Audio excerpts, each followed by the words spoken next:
कर्जत जामखेडमधून राम शिंदे विरुद्ध रोहित पवार यांच्यातला सामना जवळपास निश्चित आहे।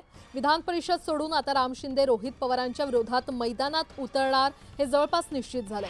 रोहित पवारांना घेण्यासाठी राष्ट्रवादी शरद पवार गटाचा विधानसभा अध्यक्षच राम शिंदे यांच्या गळाला लागलाय।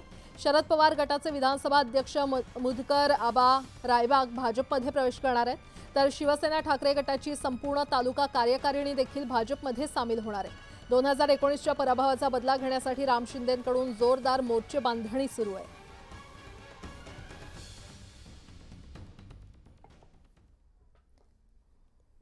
शिवसेना आमदार भरत गोगावलेंनी स्वपक्षीय आमदार संजय शिरसाट यांच्यावर निशाणा साधलाय। तुम्हाला मंत्रिपद मिळणार असेल तर मी लगेच राजीनामा देतो असं म्हणत आमच्याच एका आमदारानं धमकी दिली, त्यामुळे मला मंत्रिपद मिळू शकलं नाही। आता त्याच आमदाराला मुख्यमंत्र्यांनी सिडकोचं अध्यक्षपद दिलं असं म्हणत शिवसेनेचे आमदार भरत गोगावले यांनी खळबळजनक गौप्यस्फोट केलाय।